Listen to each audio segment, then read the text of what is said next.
conocerte más, buscamos agradarte, santifícanos en tu verdad, tu palabra es la verdad, eterna y perfecta es, y toda suficiente, alumbra nuestro caminar, tu palabra es la verdad. Sean bienvenidos al devocional del día de hoy, martes 29 de agosto, el cual lleva por título El amor y el poder de Dios, basado en Hechos capítulo 28, versículos 1 al 10. Así dice la palabra de Dios. Estando ya a salvo, supimos que la isla se llamaba Malta, y los naturales nos trataron con no poca humanidad, porque encendiendo un fuego nos recibieron a todos a causa de la lluvia que caía y del frío. Entonces, habiendo recogido Pablo algunas ramas secas, las echó al fuego y una víbora, huyendo del calor, se le prendió en la mano. Cuando los naturales vieron la víbora colgando de su mano, se decían unos a otros: ciertamente este hombre es homicida, a quien escapando del mar la justicia no deja vivir. Pero él, sacudiendo la víbora en el fuego, ningún daño padeció. Ellos estaban esperando que él se hinchase o cayese muerto. Y de repente, mas habiendo esperado mucho y viendo que ningún mal le venía, cambiaron de parecer y dijeron que era un dios. En aquellos lugares había propiedades del hombre principal de la isla llamado Publio, quien nos recibió y hospedó solícitamente 3 días. Y aconteció que el padre de Publio estaba en cama, enfermo de fiebre y disentería. Entró Pablo a verle, y después de haber orado, le impuso las manos y le sanó. Hecho esto, también los otros que en la isla tenían enfermedades venían y eran sanados, los cuales también nos honraron con muchas atenciones, y cuando zarpamos nos cargaron de las cosas necesarias. El amor y el poder de Dios. El día de hoy vamos a ver 2 puntos. Como primero es nuestra justicia puesta ante Dios. Vemos que el capítulo 28 de Hechos, el último capítulo del libro, empieza con Pablo en la isla mediterránea de Malta. Vemos que hace más de 2 meses habían dejado Cesarea y su destino era Roma, para que su apelación fuese oída por el emperador. Y en este proceso pues sufrieron un naufragio.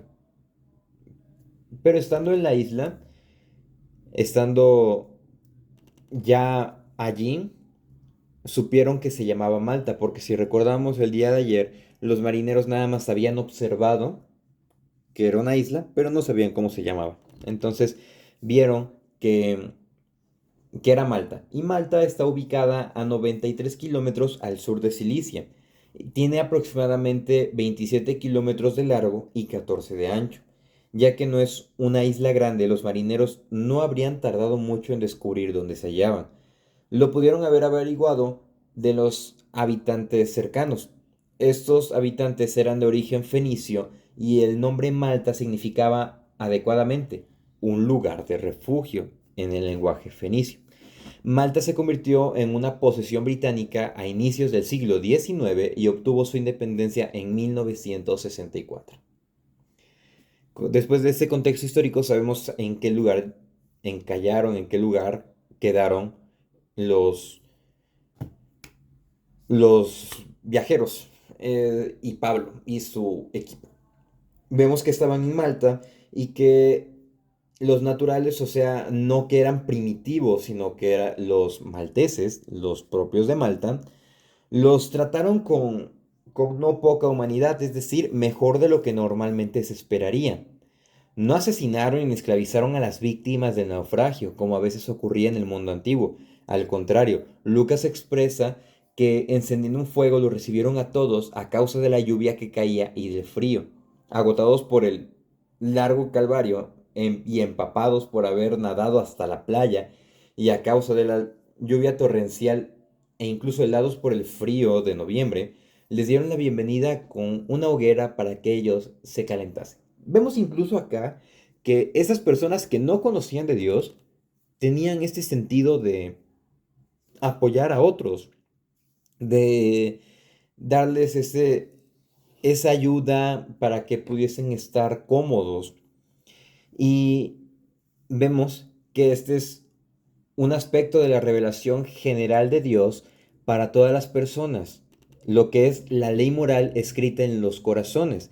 Las personas que no conocieron el Evangelio o las que tardaba para llegar el Evangelio a ellos, Dios les permitió que en sus corazones, en nuestros corazones, está escrito lo que se le denomina la ley moral, siendo un aspecto que nos permite diferenciar lo bueno, lo malo, lo que es beneficioso, lo que no es beneficioso. Y aunque los detalles pueden variar, cada cultura tiene algunas cosas que son correctas y otras que son equivocadas. Pablo lo expresa en Romanos 2:14, donde dice, porque cuando los gentiles que no tienen ley hacen por naturaleza lo que es de la ley, estos, aunque no tengan ley, son ley para sí mismos, mostrando la obra de la ley escrita en sus corazones, dando testimonio su conciencia y acusándoles o defendiéndoles sus razonamientos. Y el que físicamente es incircunciso, pero guarda perfectamente la ley, te condenará a ti con la letra de la ley y con la circuncisión eres transgresor de la ley. Vemos entonces que en este pasaje nos habla de que todas las personas, todos, conocen lo que es la ley de Dios y saben que hay un creador, pero obviamente han tergiversado este principio y se han dado a malos caminos. Ese es otro punto, pero por eso es de que nosotros somos inexcusables. Ahora, Dios puede condenar con toda justicia a quienes nunca han oído el Evangelio, porque obviamente no guardan las normas morales que imponen a otros. Entonces, Dios en su grande misericordia permite que el Evangelio llegue a todas partes, porque igual nos dice que el Evangelio será predicado hasta los confines de la tierra. Y este caso no es la excepción, pero todo surge en el momento en el que Pablo sale a recoger ramas para, para el fuego, para que el fuego no se para que el fuego no se apagase. Y en este momento, el texto nos dice que una víbora, huyendo del calor, se le prendió a la mano. Sorprendido de su letargo por el calor repentino, el venenoso reptil, o sea, la venenosa serpiente, muerde al instante al apóstol Pablo. Algunos dicen que no era venenoso porque actualmente no hay serpientes venenosas, pero recordemos que en la antigüedad todavía había zonas pues sin explorar y zonas vírgenes. Entonces, pues allí estaba toda la fauna proveniente o propia de Malta. Y en ese momento había serpientes venenosas, porque recordemos que quien estaba redactando era el doctor Lucas, y en ese momento los doctores debían tener conocimiento de absolutamente todo para poder ayudar a las personas y evitar que éstas muriesen. Entonces, eh, Lucas constata esto, es una serpiente venenosa, e incluso los naturales, los malteses, constatan que es una serpiente venenosa. ¿Y qué es lo que dicen acá? Ellos dicen que Pablo era un delincuente y dice, escapando del mar, la justicia, cuando dicen acá la justicia, probablemente se refieren a la diosa de la justicia, Dike. Dice, escapando del mar, la justicia no le permitiría vivir. Incluso los malteses tenían un sentido de lo que era bueno, de lo que era malo. Y ellos estaban esperando, estaban expectantes a que muriese. Versículo 5. Pero él sacudiendo a la víbora en el fuego, ningún daño padeció. Ellos estaban esperando que él se hinchase o cayese muerto de repente, mas habiendo esperado mucho y viendo que ningún mal le venía, cambiaron de parecer y dijeron que era un dios. Era obvio que ellos se habían equivocado en esta afirmación, en este comentario, porque no era afirmación. Y vemos que Pablo no era víctima de que le dijesen era un dios o palabras de dioses. No, o sea, él estaba consciente de esta situación. Entonces, vemos que ellos tienen este sentido de justicia, este sentido de lo bueno, de lo malo, e incluso tienen a una deidad, o haciendo referencia a una deidad, que expresa lo que es la justicia. Pero si nosotros nos vamos a los textos bíblicos, nos vamos a la enseñanza bíblica, nuestra justicia no es equiparable a la justicia de Dios. Porque recordemos que la justicia de Dios lo que demanda es que nuestros pecados sean pagados. Y nuestra justicia, nuestras obras buenas, no glorifican a Dios. El libro de Isaías nos dice que nuestros buenos actos vienen a ser como trapos sucios, trapos de inmundicia ante Dios. Entonces, lo que nosotros obtenemos o lo que nosotros queremos, bueno, hablando de ese aspecto, lo que nosotros queremos o lo que ellos, incluso los malteses estaban diciendo, ellos querían justicia en el término de que se le diese la justa retribución de sus actos.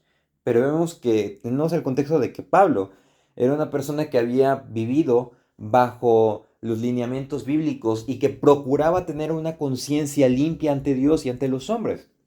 Entonces, este aspecto en el que nosotros nos debemos de regir debe ser eso, desear la misericordia de Dios y no la justicia de Dios. Porque si decimos, es que necesito que Dios sea justo, es que Dios no es justo con esa persona, que esto y que lo otro. Ok, pero primero, antes de que plantees esas premisas, ¿quieres que Dios sea justo? Bueno, entonces nos debería demandar al infierno a todos nosotros, porque su justicia reclama que nosotros, dice que nosotros somos pecadores, somos inmerecedores de su gracia y debemos de morir por nuestros pecados. No obstante, la justicia nos habla, la misericordia nos habla de que Dios nos da a Jesucristo por propiciación de nuestros pecados y nos limpia de nuestra maldad. Entonces, Pablo, en esta misma situación, les dice, yo no estoy siendo receptáculo de lo que es la justicia, sino de la misericordia. Y aquí obviamente él aprovecha a predicar el Evangelio, y es el punto 2. Comparte el Evangelio. Tenemos otra situación. Vemos que el hombre principal de la isla se llamaba Publio. Él los recibió, él los apoyó, los hospedó y les esperó 3 días para que les preparasen un lugar a 276 personas para que pudiesen pasar los 3 meses de invierno.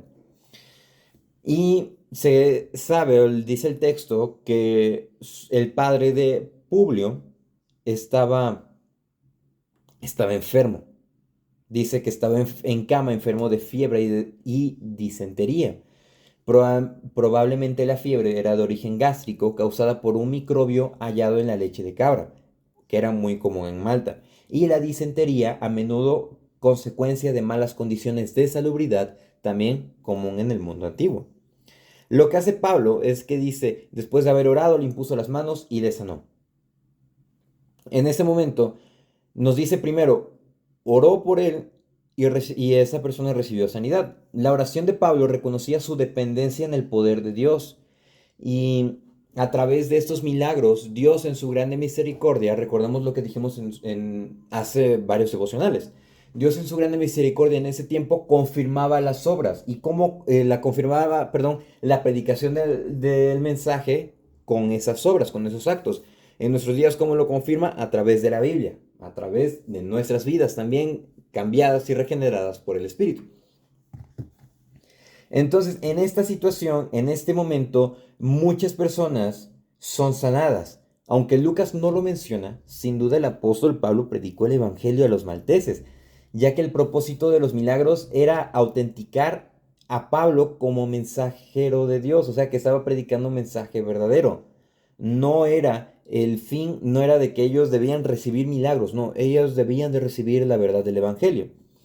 Teniendo en cuenta el trato indulgente de Julio hacia Pablo y la estadía allí durante 3 meses de los náufragos, el apóstol habría tenido muchas oportunidades de predicar el Evangelio. Y según la tradición, lo que nos dice la historia, la iglesia en Malta data desde este tiempo, cuando Pablo estuvo allí con su equipo. Y también se dice que Publio, el principal de Malta, fue el primer pastor de esta iglesia. El versículo 10 también sugiere que en esa época se fundó pues la iglesia de Malta. Lucas describe que los isleños honraron a Pablo y a los demás con muchas atenciones y que cuando zarparon les suplieron a todos de las cosas necesarias. Tal efusión de amor sugiere que al menos algunos de los malteses fueron receptivos a la predicación del Evangelio. Vemos que en todo momento nosotros debemos de predicar la verdad del Evangelio. Tenemos ese contexto, este contraste de lo que nosotros como personas reclamamos, que queremos una justicia que se les dé cada quien lo que merece, su justa retribución. Pero si se tratase de eso, todos estaríamos muertos en el infierno. Bueno, estaríamos en el infierno sufriendo por lo que hemos cometido, nuestros pecados, porque nadie es justo. El Romanos 3 lo dice. Pero cuando se nos presenta el Evangelio, cuando vemos el Evangelio, cuando predicamos el Evangelio y vivimos el Evangelio, podemos apreciar la maravilla y la misericordia de Dios. Es en este punto que nosotros vemos lo que dice el devocional, el amor y el poder de Dios, porque no es lo que nosotros hacemos, sino que es la obra del Señor a través de nosotros que nos dejamos guiar por el Espíritu Santo. Que podamos aplicar esto, que podamos recordar que debemos orar, debemos apelar por la misericordia de Dios y también que debemos de predicar la verdad del Evangelio. Dios les bendiga.